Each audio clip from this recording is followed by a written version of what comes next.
tres de los cuatro hermanos varones de Ludwig Wittgenstein, a cual más brillante, acabarían por suicidarse, una posibilidad que contempló el propio Ludwig varias veces a lo largo de su vida. Afortunadamente, quien estaba destinado a ser el miembro útil de una cosmopolita familia vienesa no llegó nunca a atentar contra su vida. Por el contrario, cambió la aeronáutica por la filosofía y, en cierto modo, puso el punto final a 25 siglos de pensamiento filosófico. Wittgenstein fue un lógico excepcional que desconfiaba del lenguaje y cuya solución a los problemas tradicionales de la filosofía pasaba por reducirlos a la lógica. Todo lo demás, metafísica, estética, ética, la filosofía misma, quedaba excluido. Sobre lo que no se puede hablar, se debe callar. En Wittgenstein podemos llegar a entender muchas cosas, ¿no? De creer a Wittgenstein, él es el último filósofo, según él, la filosofía en el sentido tradicional, tal como había sido conocida en los 25 siglos transcurridos desde que comenzó entre los antiguos griegos.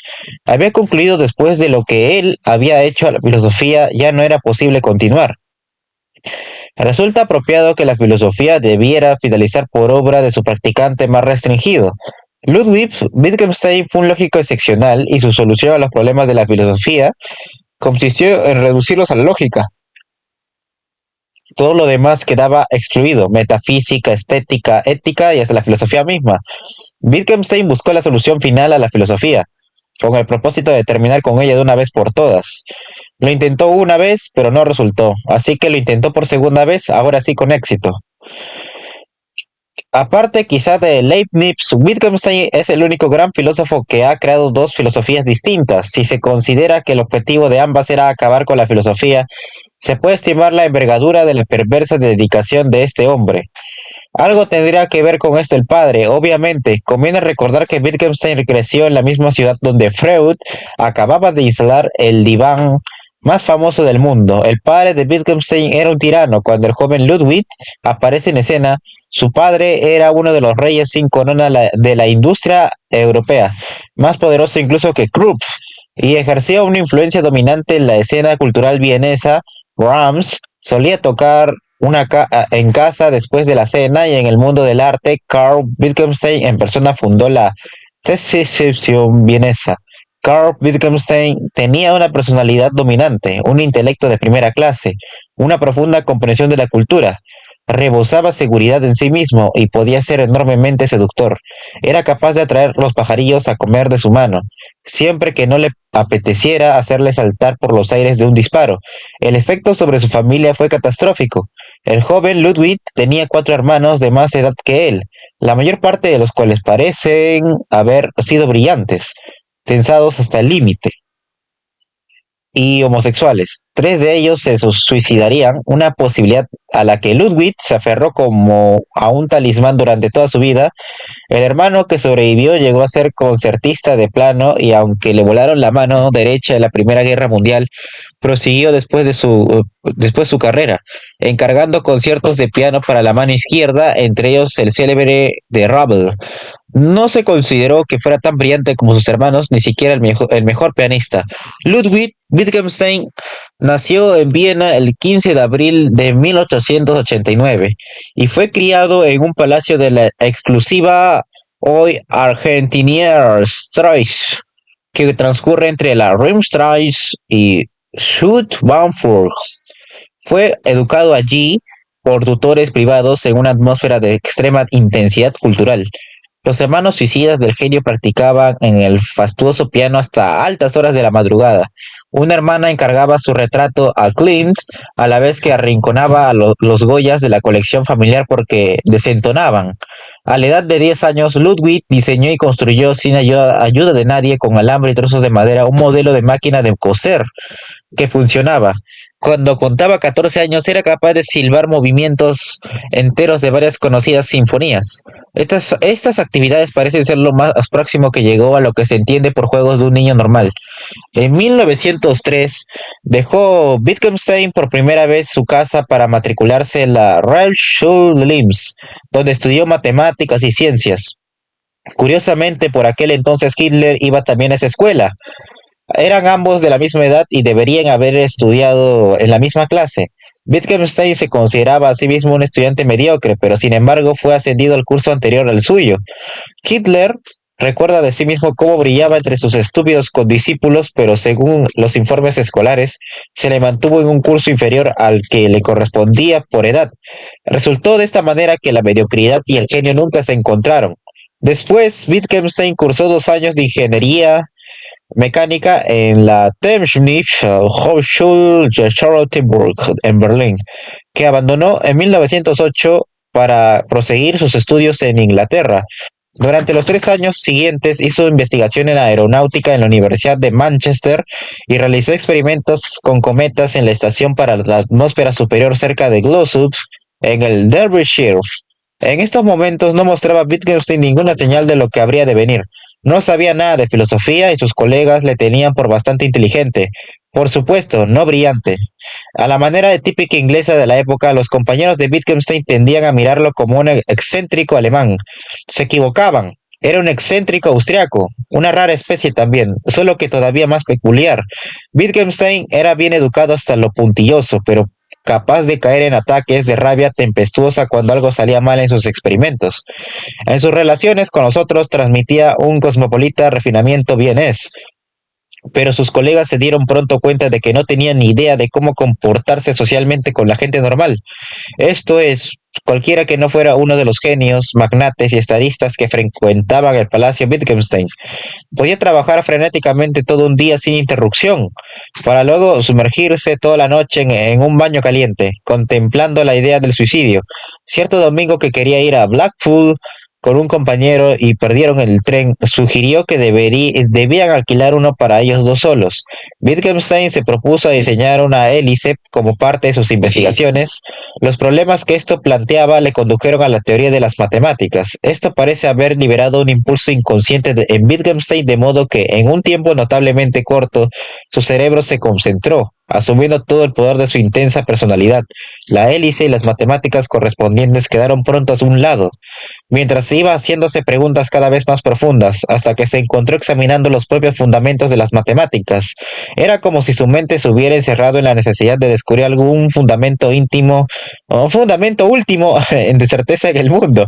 Quizá no es accidental que por esa época sus hermanos comenzaran a suicidarse y su padre enfermara mortalmente de cáncer.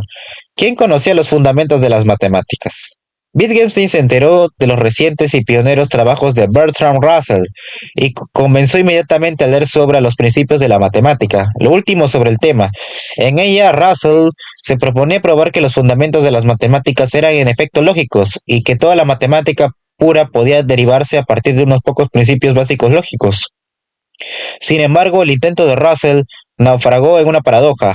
Russell trataba de definir los números con el uso de clases. Algunas clases son miembros de sí mismas, otras no. Por ejemplo, la clase de los seres humanos no es un miembro de sí mismas porque no es un ser humano. Sin embargo, la clase de los seres no humanos es un miembro de sí misma, pero es la clase de todas las clases que no son miembros de sí mismas, un miembro a su vez de ella misma. Si es, no es, pero si no es, sí es. Toda la situación de las matemáticas pendía de la paradoja de este acertijo de almanaque que, según Russell, afectaba a los propios fundamentos del razonar. Acababa su libro con un reto a todos los estudiosos de la lógica para resolverlo. Wittgenstein decidió inmediatamente que él era un miembro de esta clase que no es miembro de sí misma, se lanzó a la batalla y apareció con una solución radical, rechazando por completo el concepto de clase como una suposición no justificada. Russell rechazó la solución de Wittgenstein sin dejar por ello de admirar su ingenio, pero Wittgenstein no se daba tan fácilmente por vencido. En 1911 viajó a Cambridge para ver a Russell. Decidió inmediatamente estudiar filosofía con él y abandonar la ingeniería, la profesión que su padre había escogido para él. El joven Ludwig iba a ser el miembro útil de la familia. Russell se había encontrado con algo distinto de lo que esperaba.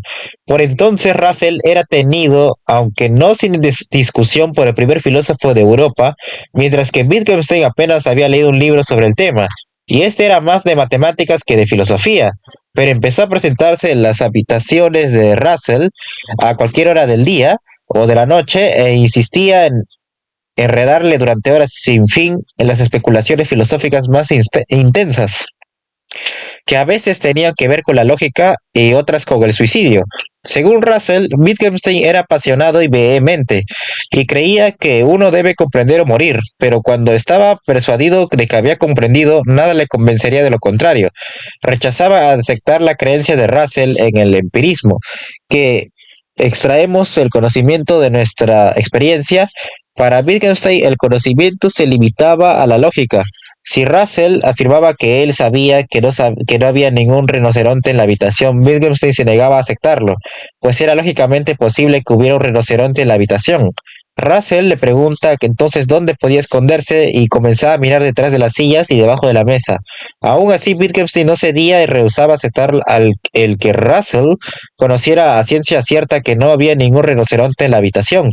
Afortunadamente, o quizá desgraciadamente para la filosofía, Russell se dio cuenta rápidamente de que su nuevo estudiante intenso y egocéntrico hasta lo imposible era algo más que un terco pelmazo, pero también se percató de que su nuevo estudiante necesitaba aprender algo de lógica básica. No sin dificultades, Russell usó de su influencia y consiguió que Wittgenstein tuviera por tutor a uno de los principales lógicos de Cambridge, W. Johnson, miembro del claustro del King's College. El resultado fue desastroso. Me bastó una hora para darme cuenta de que no tenía nada que enseñarme, declaró Wittgenstein. Por su parte, Johnson observó irónicamente: ya en nuestra primera conversación me estaba enseñando. Esta arrogante rudeza y su incapacidad para escuchar habrían de ser cada vez más un rasgo dominante del carácter de Wittgenstein. Russell caracterizó este periodo en el que conoció a Wittgenstein generosamente como una de las aventuras intelectuales más estimulantes de mi vida. Él y Wittgenstein discutían sobre lógica matemática que en aquel tiempo era tan compleja que solo una media docena de personas en el mundo podían entenderla. Pero según Russell, en solo 2 años Wittgenstein sabía todo lo que yo podía enseñarle. Más todavía, Wittgenstein se las arregló para convencer a Russell de que nunca más haría filosofía creativa.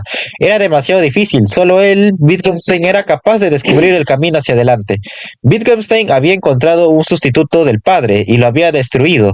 Por fortuna, el intelecto de Wittgenstein era tan poderoso como su personalidad. En realidad es casi imposible separar los dos, y ambos habían encontrado ahora su propósito en la vida. Su trabajo era mucho más que el de una mera poda brutal. Estaba también la única cosa que podía detenerle en su afán de destruirlo todo, incluso a sí mismo. Y esta era la verdad. No es exagerado comparar la lucha de Wittgenstein con los problemas de la lógica, con la lucha de entre Job y su ángel. Tan pronto como Wittgenstein hubo descubierto la filosofía, se convirtió en un asunto de vida o muerte para él. El todo, el que no la viera de la misma manera que era mirado con desprecio, pero este periodo de descubrimiento de sí mismo llevó también a descubrimientos menos elevados. Wittgenstein se percató de que era homosexual. Le encantaba pasar el tiempo en intensas conversaciones con jóvenes intelectuales y solitarios, pero no se atrevía a manchar de sensualidad de estas relaciones. Este elemento de su naturaleza se aliviaba casi con certeza en sus raras visitas a Londres o en ocasionales contactos nocturnos en el Prater, el parque principal de Viena. Cuando viajaba a casa, todo ello aumentaba su embrollo psicológico. Aquí un genio demoníaco en estado puro, aspirando a las alturas pero viviendo en las sombras, hasta el punto de casi perder el control. Después de la muerte de su padre, la más bella muerte que yo puedo imaginar, se durmió como un niño. Wittgenstein regresó a Cambridge para batallar con renovado vigor contra los problemas de la lógica. Pero también hubo momentos de relativa felicidad. En 1913, Wittgenstein hizo un viaje de vacaciones estivales a Noruega con su amigo, el joven y hábil matemático David Pinsent. Allí disfrutaron ambos como escolares de 13 años. Sin embargo, Wittgenstein podía ser un exigente compañero de viaje hasta para un carácter complaciente y modesto como el de Pinsent. Wittgenstein insistía en trabajar en problemas de lógica cada mañana durante varias horas. En palabras de Pinsent, cuando trabajaba masculla palabras en una mezcla de inglés y alemán y pasea arriba y abajo todo el tiempo. Otras veces podía sentirse extremadamente ofendido por minucias. Cuando Pinsent paraba para tomar fotos del paisaje o hablaba con alguien en el tren, esto podía provocar una explosión emocional seguida de un largo enfurruñamiento. Es difícil estimar cuánto de esto nacía de la necesidad de dominar que sentía Wittgenstein y cuánto era debido a celos de enamorado u otros conflictos tácitos que se originaban en su escondido amor. Wittgenstein se hacía más y más excéntrico y neurótico. Según avanzaban las vacaciones, se iba convenciendo de que iba a morir y se dedicaba a machacar a Vincent, quien terminó por pensar que estaba loco por entonces. Wittgenstein estaba abriendo nuevos caminos en la lógica y pensó que se encontraba cerca de resolver los problemas que habían impedido a Russell descubrir los fundamentos lógicos de las matemáticas. Lo malo es que ahora estaba seguro de que moriría antes de poder publicar la verdad. Wittgenstein escribió a Russell pidiéndole que se encontraran lo antes posible para decirle dónde se había equivocado. A pesar de todo esto, cuando regresaron a Inglaterra, Wittgenstein informó a Vincent de que estas habían sido las mejores vacaciones de su vida. Con la reserva de un auténtico inglés, Vincent confió a su diario que Wittgenstein había sido difícil a veces, pero tuvo el suficiente buen sentido para prometerse a sí mismo que nunca más iría con él de vacaciones. Mientras tanto, Wittgenstein tuvo una serie de conversaciones urgentes con Russell. Wittgenstein se encontraba excitado y Russell hallaba imposible seguir sus complejos argumentos lógicos. Para mayor exasperación de Russell, Wittgenstein se negaba a escribir nada antes de llevar sus ideas a la perfección. Finalmente acordaron que un taquígrafo estuviera presente en las conversaciones, de manera que quedaran escritas las respuestas de Wittgenstein a las inquisitivas preguntas de Russell. Estas notas forman la base de la primera obra de Wittgenstein, sus notas sobre la lógica. En ella hace Wittgenstein numerosas observaciones penetrantes, algunas de una sencillez pasmosa, tales como A es lo mismo que la letra A. Russell comprendió enseguida de que lo que Wittgenstein estaba tratando de establecer. Para superar las dificultades de las paradojas, las cosas tenían que ser mostradas en forma simbólica, en lugar de dichas, simplemente porque no podían ser dichas, era de hecho indecibles. Esto era, en el mejor de los casos, difícil de aprender y en realidad es probable que Russell fuera el único en comprender qué quería decir Wittgenstein. Y parece que así quedó, porque como escribió Russell, le dije que no debía simplemente enunciar lo que pensaba, que era verdadero, sino apoyarlo en argumentos, pero contestó que los argumentos estropean su belleza y que sentiría como si estuviera ensuciando una flor con las manos llenas de barro. Wittgenstein era un perfeccionista, o bien se le comprendía perfectamente, completamente y de una vez lo que decía, o no tenía en absoluto ningún sentido escucharle. Sin embargo, en esta obra no publicada, Wittgenstein incluyó también algunas ideas que tenía sobre la filosofía. Son notables por su originalidad. Nadie pensaba así en 1912 y contenían también la concepción de la filosofía que habría de conservar a lo largo de su vida. No hay deducciones en filosofía, es puramente descriptiva. Según Wittgenstein, la filosofía no proporcionaba un cuadro de la realidad y no confirma ni refuta investigaciones científicas. La filosofía consiste en lógica y metafísica. La lógica es su base. Parecía tener poca relación con la realidad y su asunto era más bien el estudio del lenguaje. La desconfianza es la gramática. La desconfianza en la gramática es el primer requisito para filosofar. Wittgenstein había identificado la filosofía con la lógica. Aquí estaba en embrión una gran parte de su filosofía posterior. Se podría decir que a partir de entonces dedicó su vida a la elaboración de estas notas y sus implicaciones, pero antes de embarcarse en su nueva filosofía, Wittgenstein decidió que quizá había llegado el tiempo de estudiar algo de filosofía. No habría ningún daño en averiguar lo que habían hecho otros. Según Vincent, Wittgenstein apenas acababa de comenzar a leer filosofía de manera sistemática y ya expresaba su más ingenua sorpresa de que todos los filósofos que en su ignorancia había adorado antes fueran después de todo estúpidos, deshonestos y cometieran errores repugnantes. Esta fue toda su crítica. Wittgenstein decidió entonces que la única cosa que podía hacer era volver a Noruega y vivir en aislamiento durante 2 años. Haciendo lógica, esto era algo drástico, incluso para las costumbres de Wittgenstein. Según la estupenda biografía de Wittgenstein escrita por Raymond Russell, pensó que esta era una idea salvaje y lunática, e intentó por todos sus medios disuadir a Wittgenstein. Si yo le decía que estaría oscuro, él decía que odiaba la luz del día. Si yo le decía que estaría muy solo, él decía que hablar con gente inteligente prostituía su mente. Y si yo le decía que estaba loco, él me respondía que Dios la guardará de la cordura.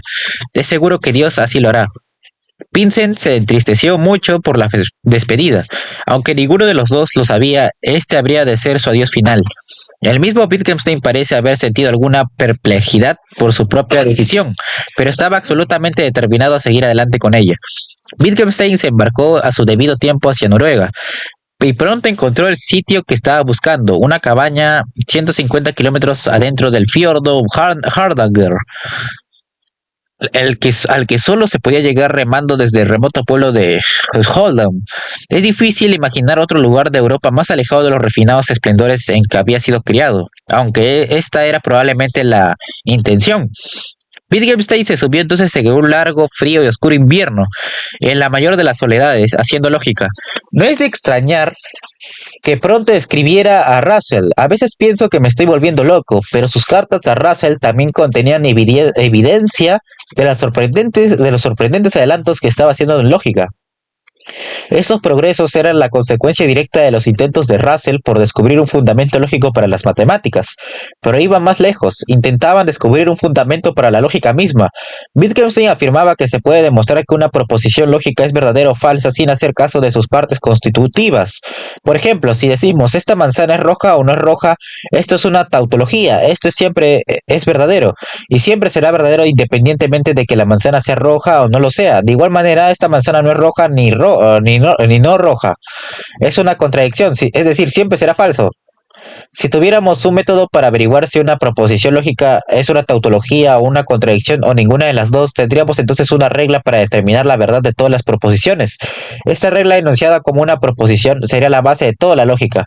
Wittgenstein no habría regresado a la civilización por algo tan trivial como proteger su salud mental. Sin embargo, cuando supo que su madre estaba enferma, se sintió obligado a viajar a Viena. Se encontró a su llegada con que había heredado una fortuna, pero no quería que su vida se viera estorbada por el dinero de los Wittgenstein y decidió regalarlo. Empezó por hacer donaciones anónimas a varios poetas austriacos. Su selección es reveladora. Uno era Rilke, cuya lírica culta expresaba una intensa espiritualidad, y otro era Trautl, que vertía en himnos su obsesión por la culpa y la decadencia en una serie de imágenes oscuras e enigmáticas. Al estallar la Primera Guerra Mundial, Wittgenstein se enroló en el ejército austrohúngaro y supo que su amado Pinsent se había alistado en el lado contrario. Wittgenstein no quiso luchar porque creyera particularmente en la causa de las potencias germánicas, sino porque pensó que ese era su deber. Siendo un Wittgenstein, pudo fácilmente haber entrado como oficial, pero eligió servir como soldado raso, una decisión muy peligrosa. Este era el ejército de opereta de las aventuras del buen soldado Sverg, de Jaroslav Ausaf, el ejército cuyo comandante en el frente oriental envió el inmortal telegrama: la situación es imposible pero no desesperada. Wittgenstein fue enviado a luchar contra los rusos en el este, donde la carnicería era equiparable a la de las trincheras del frente occidental en Francia. Empezó sirviendo en una cañonera fluvial en Galicia, para pasar después a una batería de artillería, a la vez que continuaba escribiendo en cuadernos sus ideas filosóficas. Estaba haciendo filosofía original, pero permanecía constantemente al borde del suicidio. A pesar de estas distracciones, Wittgenstein fue un soldado muy valiente y su bravura ejemplar le hizo ganar un par de medallas.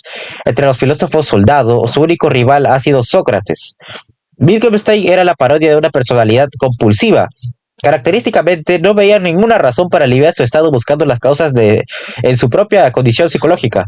Por el contrario, si todos fuéramos fieles a nuestra naturaleza, todos seríamos así. Wittgenstein racionalizaba su condición afirmando que la vida es un problema intelectual y un deber moral. Los aspectos intelectual y moral de la personalidad de Wittgenstein habían permanecido hasta entonces como dos entidades distintas, cada una espoleando a la otra, solo se unieron durante la guerra.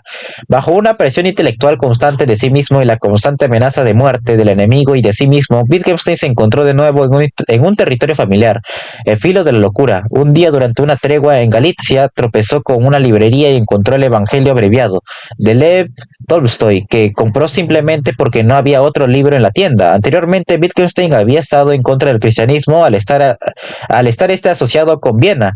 Su familia, la falta de fundamentos lógicos, la conducta sumisa y suave y otros anatemas, pero la lectura del libro del Tolstoy había de llevar a la luz de la religión a la vida de Wittgenstein. En pocos días se convirtió en un cristiano convencido, aunque esta conversión era de un tenor claramente wittgensteiniano, con su típico rigor. Se propuso integrar sus creencias en su vida intelectual. Notas religiosas empezaron a aparecer en sus cuadernos junto con las de lógica, y pronto se hace evidente que estos dos temas tienen en común algo más que el rigor intelectual. El espíritu de uno informa el otro de manera obligada. Hasta su religión había de asumir fuerza y claridad lógica. Sé que este mundo existe, sé que estoy colocado en él como un ojo en el campo visual. Había algo problemático acerca de este mundo, y a eso lo llamábamos su sentido, pero este sentido no yace dentro del mundo, está fuera de él. Podemos llamar Dios al sentido de la vida, esto es el sentido del mundo. Según Wittgenstein, rezar es pensar sobre el sentido de la vida, lo que quiere decir que él había estado rezando toda su su vida, incluso cuando creía que no había Dios ni sentido en la vida. Wittgenstein no podía soportar no tener razón, jamás. Wittgenstein pasa ahora a la cuestión de la voluntad, un elemento primordial en su vida, si no en su filosofía. Comienza por el acerto incontrovertible de que él sabe que su voluntad penetra el mundo, para pasar entonces a afirmar que él sabe que mi voluntad es buena o mala, por lo tanto el bien y el mal son algo en conexión con el sentido del mundo. Pero ¿cómo sabe Wittgenstein que su voluntad es buena o mala? ¿Y qué quiere precisamente decir con estos dos términos? Además, si su voluntad está dentro del mundo y el sentido de este yace fuera de él, es difícil ver cómo pueden ser algo en conexión. De nuevo parece considerar Wittgenstein que los argumentos en su apoyo estropearían la belleza de sus sorprendentes acertos. Russell había tratado de corregir estos malos hábitos filosóficos, pero por entonces se encontraba encerrado en una prisión británica por manifestarse en contra de la guerra. Wittgenstein había de persistir en esta irritante costumbre que plagaba sus primeros escritos filosóficos. ¿Era esto un inconveniente? Wittgenstein parecía tener noción de que al hacer tales llamativos acertos, dejándolos desprovistos siquiera de una vaga justificación o argumentación, les daba lo que él decía que era casi la fuerza de un oráculo. Podría ser que a Wittgenstein le interesara más el efecto que la verdad. Tal sugerencia le habría horrorizado, pero esto no quita que discurra a través de su vida y obra en un hilo, delgado pero evidente, de lo que se parece sospechosamente a la teatralidad. Le gustara o no, tenía una personalidad de proporciones míticas. Es posible que en su mayor parte esto no fuera auténticamente de su agrado. Se puede suponer que su propensión a las candillejas era al menos en parte subconsciente. En 1918, Wittgenstein fue transferido al frente italiano en comisión de servicio. Se las había arreglado para cartearse de vez en cuando con su amado David Vincent a lo largo del transcurso de la guerra, pero de pronto recibió la noticia de que David había muerto. Quiero decirte cuánto te amo hasta el final, le escribió la madre de Vincent, sin percatarse de la ironía de la frase. Toda evidencia indica que David Vincent nunca conoció la verdadera naturaleza de sus sentimientos con Wittgenstein, o la de los de Wittgenstein hacia él. Wittgenstein le contestó que David había sido mi primer y único amigo. A la memoria de David Vincent habría de dedicar su primera obra publicada. En 1918, el esfuerzo de guerra austrohúngaro llegó a su final con una rendición innoble. Muchos oficiales austriacos se montaron en un tren en Italia de regreso a Austria, abandonando sus hombres a su destino. Pero no, el teniente Wittgenstein, incapaz de tal acción. Es casi imposible exagerar en qué medida la vida de Wittgenstein fue regida por principios. Sus momentos de mayor desesperación sucedían cuando cesaba temporalmente de tensarse hasta el límite y era capaz de darse cuenta de cómo iba cayendo su vida por debajo de sus principios, elevados hasta lo imposible. Cuando Wittgenstein fue hecho prisionero por los italianos, llevaba en su mochila el único manuscrito de su obra filosófica redactado durante la guerra. Se habría titular Tractatus Logico-Philosophicus y constituye la primera gran obra filosófica de la época moderna. Está escrita según una serie de notas numeradas. Ya desde las primeras frases queda claro que la filosofía ha entrado en una nueva etapa. El mundo es todo lo que es el caso o acaece. El mundo es la totalidad de los hechos, no de las cosas. Como campanadas, una afirmación nítida sigue a la otra, unidas por el mínimo absoluto de justificación o de argumentación. Los hechos en el espacio lógico son el mundo. El mundo se divide en hechos. La conclusión del libro es aún más memorable. Sobre lo que no se puede hablar se debe callar. Pocos han cambiado el curso de la filosofía de manera tan impresionante. Esta perspicacia tan escueta fue sobrepasada solo por Sócrates. Conócete a ti mismo, o Descartes, pienso luego existo. Y Nietzsche, Dios ha muerto. En las partes en que no es demasiado técnico, en el sentido lógico, el Tractatus de Wittgenstein es la más estimulante obra de filosofía jamás escrita. Su claridad y los saltos usados de su desarrollo la hacen a veces casi poética, como lo son también muchas de sus conclusiones. Y su idea básica es fácil de aprender. El Tractatus es un intento por delimitar lo que podemos decir con sentido. Esto lleva a la pregunta, ¿qué es el lenguaje? Wittgenstein afirma que el lenguaje nos ofrece una figura, una pintura del mundo. Esta idea le fue inspirada por un reportaje periodístico acerca de un caso ante un tribunal en el que coches de juguete fueron usados para representar un accidente. Los cochecitos eran como un lenguaje que describía el estado de cosas real. Figuraban lo que había ocurrido, pero lo más importante es que compartían la misma forma lógica. Ambos obedecían a las leyes de la lógica. Los cochecitos lenguaje podían ser usados también para describir todas las posibilidades: un percance, un atasco de tráfico, ausencia del coche que se alegaba había causado el accidente. pero no podía describir dos coches que ocuparan a la vez el mismo espacio o un coche que estuviera en dos espacios diferentes al mismo tiempo. La forma lógica evitaba esto, tanto en la realidad como en el lenguaje. Cuando se lo analiza hasta sus proposiciones atómicas, el lenguaje consiste en figuras de la realidad.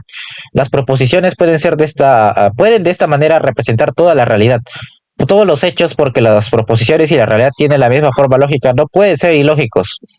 Los límites del lenguaje son los límites del pensamiento, puesto que tampoco este puede ser ilógico.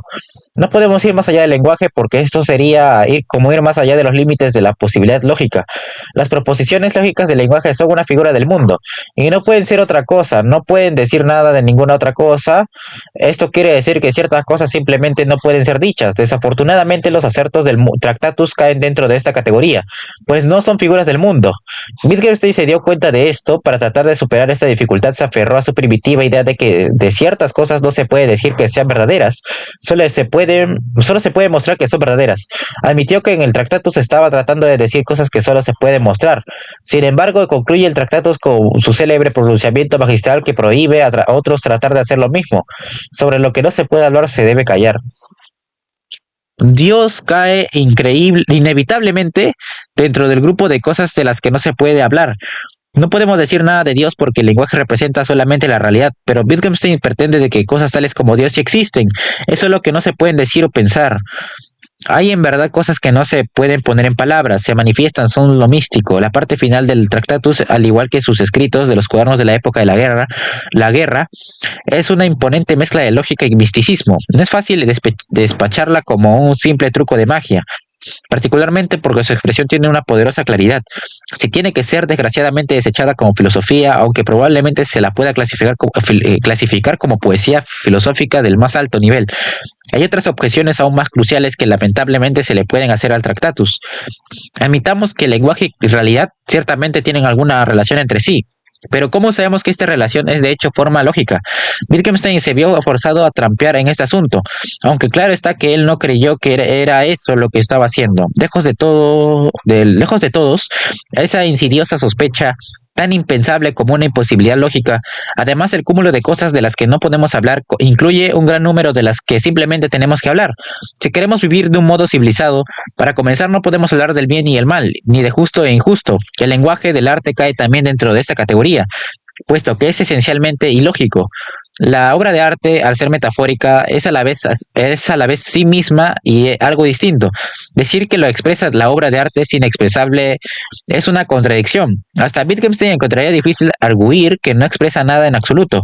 Algunos han pensado que hasta el lenguaje caería dentro de esta categoría. Wittgenstein supera el problema declarando que, puesto que las proposiciones lógicas son tautologías, de hecho no dicen nada. Admitir esto pondría fin a la filosofía como tal, y Wittgenstein tiene la elegancia o arrogancia de imprimirlo en su prefacio al Tractatus. Sin embargo, a pesar de estas serias objeciones y de la aceptación de la quiebra de la filosofía, el Tractatus había de ejercer una profunda influencia.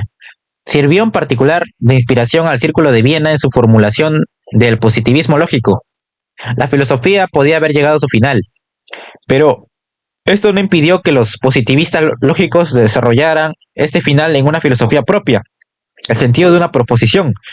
Según los positivistas lógicos, está en su modo de verificación. Hay dos tipos de proposiciones con sentido. En el primero, que es el propio de las proposiciones de las matemáticas y de la lógica. El sentido del sujeto está ya contenido en el sentido del predicado. Son tautologías, es decir, son necesariamente verdaderas. Lo que se puede verificar comparando el sujeto con el predicado, por ejemplo, 12 menos 10 es igual a 2. El segundo tipo de proposiciones es verificable por observación. La pelota está rodando colina abajo. Si no se puede verificar una expresión, no tiene sentido. Esto incluye toda la metafísica y declaraciones teológicas tales como Dios existe. Según Wittgenstein, la pregunta ¿existe Dios? No solo no puede ser contestada, sino que ni siquiera puede ser formulada, puesto que está más allá de los límites de la lógica y carece, por tanto, de sentido. Sencillamente no podemos hablar con sentido de todo lo que no sea o bien tautológico o bien verificable en la observación. Wittgenstein dio los últimos toques al Tractatus Logico Philosophicus cuando era prisionero de guerra. bajo duras condiciones en la localidad italiana de Cassino, se las agenció para establecer contacto desde allí con Russell, y el tratado llegaría a publicarse con un prefacio suyo que enfureció y desilusionó a Wittgenstein porque, según él, mostraba que Russell no había comprendido su libro. Wittgenstein insistió en incluir su propia introducción como corrección, donde señala modestamente que su obra contiene la indiscutible y definitiva verdad, la solución final al problema de la filosofía.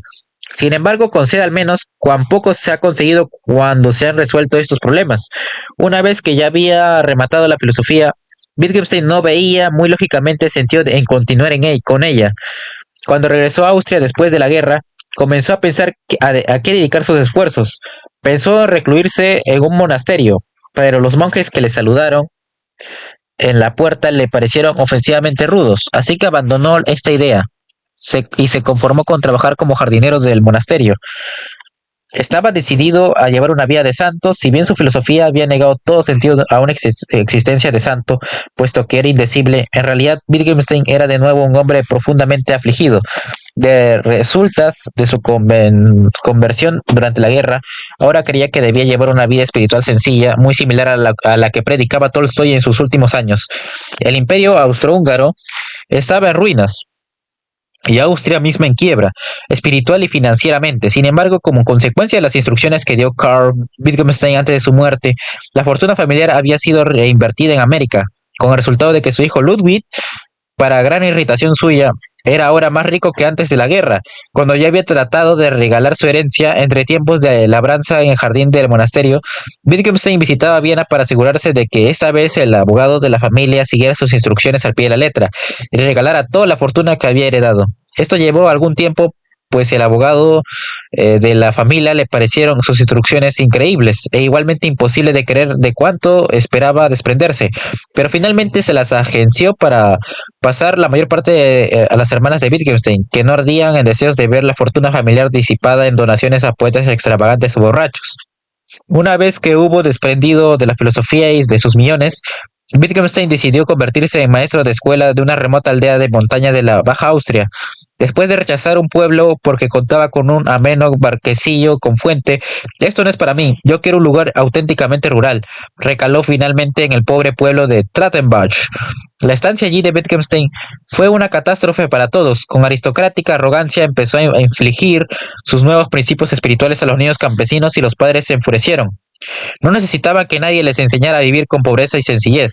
Los piadosos campesinos se enfurecieron igualmente cuando el maestro de los nobles pensamientos rehusaba ir a la iglesia porque, en su opinión, los sermones eran un vacío espiritual, y aún más heridos se sintieron cuando evitaban unírseles en la Bierstube local para tomar unas copas, y en vez de quedarse en su habitación desnuda tocando el clarinete y contemplando la idea del suicidio.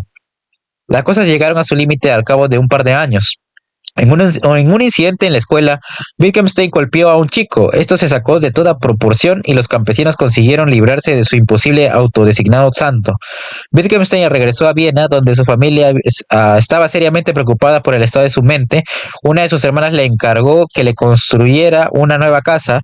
Wittgenstein se puso a la tarea con su característica seriedad y diseñó un edificio moderno.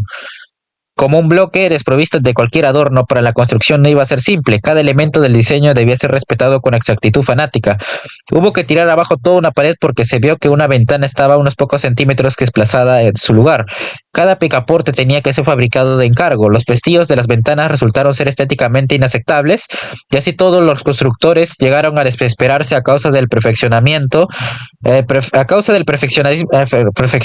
perfeccionismo de su patrón, pero no podían permitirse dejar el empleo con este lunático que estaba construyendo una prisión residencial moderna de 3 pisos para su hermana millonaria, porque afuera, en las calles de Viena, la gente se moría de hambre. Esta casa todavía se mantiene en pie en la Königstraße, una calle cercana al canal del Danubio, en el distrito este de Viena. En apariencia, el edificio, un bloque modernista de principios de siglo de 3 alturas y con filas de grandes ventanas, no tiene nada de excepcional. Cuando hace algunos años localicé por primera vez la de Wittgensteinianus, no estaba abierta al público. Nos podemos quedar en la calle frustrados tratando de mirar por las ventanas para ver cómo era por dentro, y se puede ver una escalera que cruzaba diagonalmente una de las ventanas, y nos podemos dar vuelta enseguida. Una mujer estaba subiendo por la escalera y me encontré inadvertidamente con los ojos fijos en su falda. El arquitecto dejó esta pifia arquitectónica, obsesionado por cómo colocar con precisión enchufes de diseño y cosas así. En llamativo paralelo, la segunda filosofía de Wittgenstein, que debía haberse formado en su cabeza por aquel tiempo, muestra características notablemente similares en su obsesión por los detalles y su completo desprecio por las necesidades de las gentes que han de vivir con ella.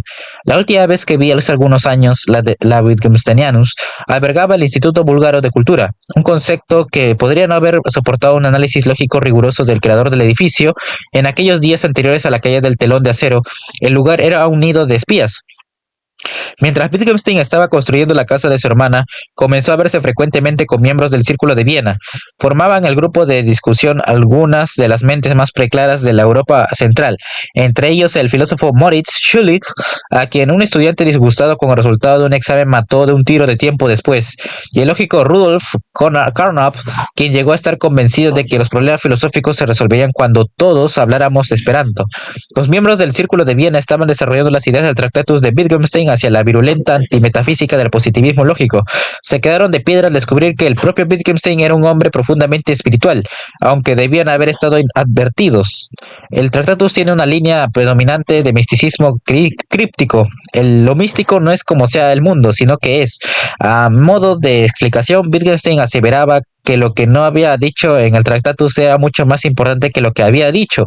Las mejores mentes de la Europa central escuchaban en silencio, perplejos, cómo su héroe intentaba explicarles lo que no había dicho, lo que no podía ser dicho. Este truco de la soga india quizá le hizo pensar a Wittgenstein que no había tenido un éxito completo en dar muerte a la filosofía después de todo. Esto fue un acontecimiento único. Nunca antes había admitido un gran filósofo ni siquiera ante sí mismo que su filosofía estaba equivocada. Pero Wittgenstein típicamente dio un paso más. Puesto que su filosofía estaba equivocada, toda la filosofía lo estaba, evidentemente. Wittgenstein se embarcó entonces en su segundo intento por destruir la filosofía de una vez por todas. Wittgenstein volvió a Cambridge en 1929. El único filósofo en el mundo que quizá podía haber comprendido de qué estaba hablando Wittgenstein era Russell. Y pronto quedó claro que el mismo Russell no tenía ni idea, pero sí decidió de todos modos admitir a Wittgenstein como profesor del Trinity College, a pesar de que ni siquiera se había graduado. Wittgenstein continuó dando clases en Cambridge durante los 18 años siguientes, a la vez que recriminaba a sí mismo típicamente por hacer algo tan deshonesto y calificaba la filosofía como una especie de muerte en vida. En sus clases comenzó a elaborar su nueva filosofía, la antifilosofía. Estas son las clases legendarias que Wittgenstein mantenía en las habitaciones ascéticamente desnudas, que todavía pueden verse en Webble Court, en el Trinity College, y que dan a un tranquilo patio con césped y una estatua de bronce de un joven desnudo. El único adorno en las habitaciones de Wittgenstein era una caja fuerte, donde guardaba los papeles que contenían la filosofía que nadie más podía comprender. Por si acaso se la robaban, los pocos escogidos a quienes se les permitía tener las clases de Wittgenstein tenían que llevar sus sillas. Permanecían sentados en silencio mientras Wittgenstein ponía su cabeza a pensar. De vez en cuando, con la apariencia de un esfuerzo extremado, el filósofo se liberaba de un pensamiento con otro que no fuera Wittgenstein. Esto habría sido una demostración ridículamente pretenciosa del pensamiento original, pero todos los presentes concuerdan en que la atmósfera era electrizante.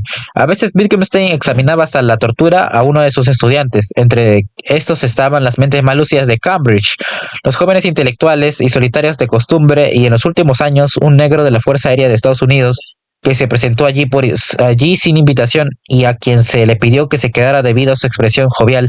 Mientras tanto, a profesores de Cornell o similares que habrían cruzado el Atlántico para oír a Wittgenstein se les denegaba la asistencia. Todos coinciden en que cuando Wittgenstein interrogaba a uno de sus estudiantes sobre algún aspecto filosófico, el equivalente más próximo era la Inquisición española. Wittgenstein tenía una personalidad con tal poder de dominación que reducía su audiencia a un estado de terror. El único hombre que se sabe que se le enfrentó fue Alan Turing, el inventor del ordenador y uno de los matemáticos más finos de la época, que más adelante tuvo que abandonar su guerra de matemático para ayudar a ganar la Segunda Guerra Mundial, descifrando el código de Enigma, la máquina de descifrado que empleaba el ejército alemán. Durante una de sus clases, Wittgenstein sugirió que un sistema tal como la lógica o las matemáticas permanecería válido incluso si contenía una contradicción. Turing discrepó. No tenía sentido construir un puente con matemáticas que contuvieran una contradicción escondida, puesto que podía caerse. Wittgenstein no aceptaba esto. Las consideraciones demostraciones empíricas no desempeñan ningún papel en lógica, pero Turing no se dejaba intimidar e insistía en que el puente se caería. El paralelismo con la aplicación de la filosofía de Wittgenstein a la vida real proporcionaba una interesante materia para la reflexión. Durante su estancia en Cambridge, Wittgenstein se convirtió en algo así como un monstre sacre para la universidad. Solía presentarse en las reuniones semanales del club filosófico para monopolizar las discusiones, destruyendo agresivamente los argumentos tanto de profesores como de estudiantes. Permaneció intensamente solo, pero llegó a establecer unas pocas relaciones con sus jóvenes intelectuales solitarios, con uno de los cuales llegó a convivir. Wittgenstein llevaba invariablemente la parte dominante en esas relaciones, en su mayor parte platónicas, pero que a menudo causaban gran daño a sus compañeros. Insistía en que debían dejar su trabajo académico y llevar una vida de sencillez tolstoyana, trabajando en una fábrica o haciéndose celador en un hospital. Él también se hizo celador al estallar la Segunda Guerra Mundial. Por suerte, sus amigos influyentes de la universidad le consiguieron la nacionalidad británica, pero sufría mucho por el hecho de que él no corría ningún peligro mientras sus hermanas permanecían en la Viena ocupada por los nazis. Los Wittgenstein eran judíos y estaban lejos de estar seguros. A pesar de ser el equivalente austriaco de Rothschild, Wittgenstein no fue el único en heredar el rasgo Wittgenstein de arrogancia con principios. Cuando un oficial nazi informó a su hermana de que los Wittgenstein no tenían que temer ser clasificados como judíos, ella se indignó.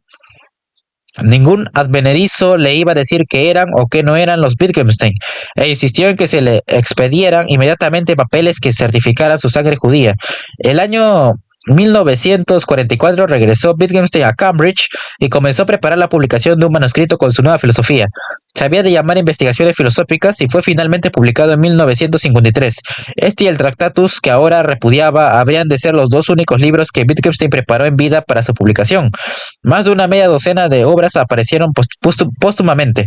Se basaban en apuntes de sus lecciones tomados por sus estudiantes y algunos cuadernos de la famosa caja fuerte. Algunos le han encontrado un particular simbolismo a esta caja, que era el único lujo que Wittgenstein se permitió durante sus largos años de asceticismo. El hombre que buscaba ansiosamente la claridad tanto en su vida como en su obra guardó para sí muchos secretos oscuros. De manera similar, otros han comentado el parecido entre su aserto sobre lo que no se puede hablar, se debe callar y su actitud hacia su homosexualidad. Una vida tan intensa como la de Wittgenstein tiene que dar estos paralelismos, pero quizá conviene aquí seguir otra de sus famosas frases.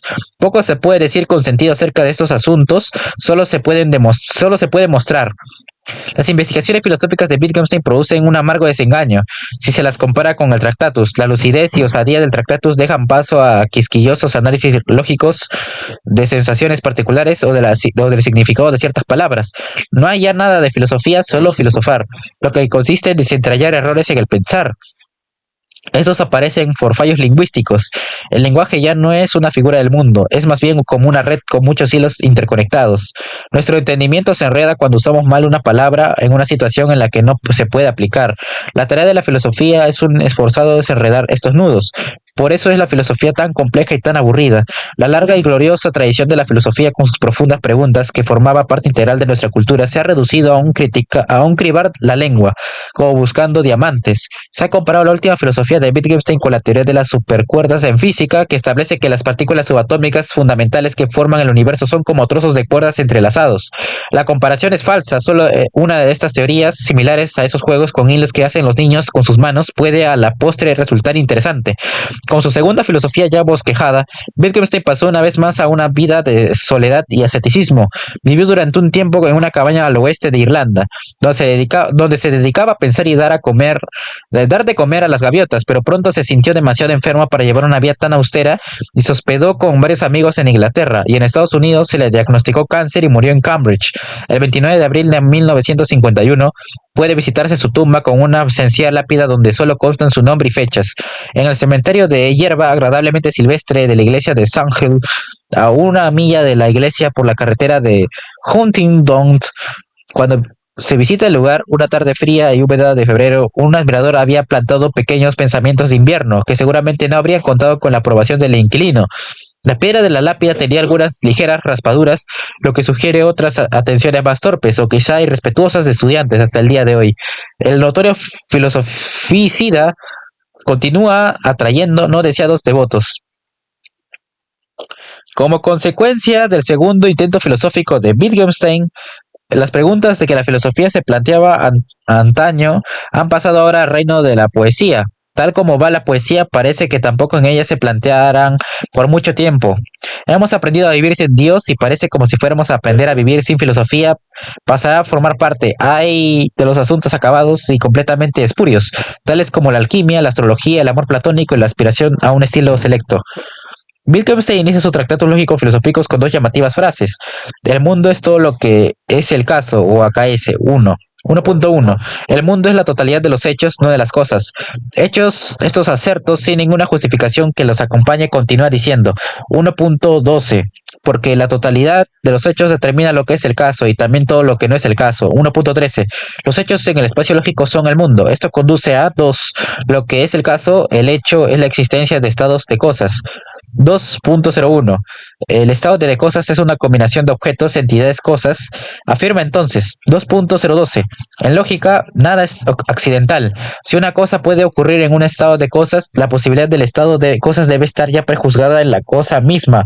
Después formula su posición ética. 6.421. Es claro que lo ético no puede ponerse en palabras, la ética es trascendental, la ética y estética son uno y lo mismo. 6.43. Si la buena o mala voluntad cambia el mundo, puede solo cambiar los límites del mundo, no los hechos, nada que pueda ser expresado por medio del lenguaje. Revela que su actitud es esencialmente mística. 6.432. Como sea el mundo es algo completamente indiferente por lo que está más alto. Dios no se revela a sí mismo en el mundo. Esto le conduce a denigrar la filosofía. 6.53. El método correcto en filosofía sería en realidad el siguiente: no decir nada salvo lo que puede decirse. Esto es las proposiciones de la ciencia natural, algo pues que no tiene nada que ver con la filosofía. Y siempre que alguien trate de decir algo metafísico, demostrarle que no ha conseguido dar significado a ciertos signos en sus proposiciones.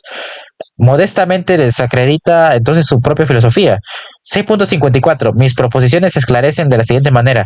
Quien me comprenda llegará a reconocerlas como sin sentido, una vez que las haya usado para subir a través por encima de ellas. Deberá, por decirlo así, tirar la escalera después de haber subido. Esto lleva a su última e incontrovertible conclusión. 7. Sobre lo que no se puede hablar se debe callar. En sus posteriores investigaciones filosóficas, Wittgenstein reduce la filosofía al análisis lingüístico. 30. Así que se podría decir la definición ostensiva explica el uso, el significado de la palabra cuando está claro el papel en general de la palabra en el lenguaje. Da un ejemplo. Así, si yo sé que alguien trata de explicarme una palabra de color, la explicación ostensiva, eso se llama sepía. Me ayudará a comprender la palabra y esto se puede decir siempre que no se olviden todos los problemas que conllevan las palabras, saber o estar claro. Se explica con otro ejemplo. 31. Si uno muestra a otro la pieza del rey en el ajedrez y dice este es el rey, no le está diciendo el uso de la pieza, a menos que ya conozca en su plenitud las reglas del juego. La forma de una pieza de rey. Se puede imaginar que ha aprendido las reglas del juego, sin que nunca se le mostrase realmente una pieza. La forma de la pieza del juego corresponde aquí al sonido o forma de la palabra. Esto le conducirá a la conclusión. 123. Un problema filosófico tiene la forma. No entiendo cómo manejarme con esto, pero advierte. 124. La filosofía no puedes en modo alguno inferir con el uso real del lenguaje. En última instancia solo se puede describirlo, pues tampoco puede darle ningún fundamento, deja las cosas como están. Como resultado de esto se reduce drásticamente el objeto de la filosofía. 125. No es asunto de la filosofía resolver una contradicción por medio de un descubrimiento matemático, lógico-matemático, sino posibilitar que tengamos una visión clara de la situación. Antes de que la contradicción sea resuelta, y esto no quiere decir que se está soslayando una dificultad.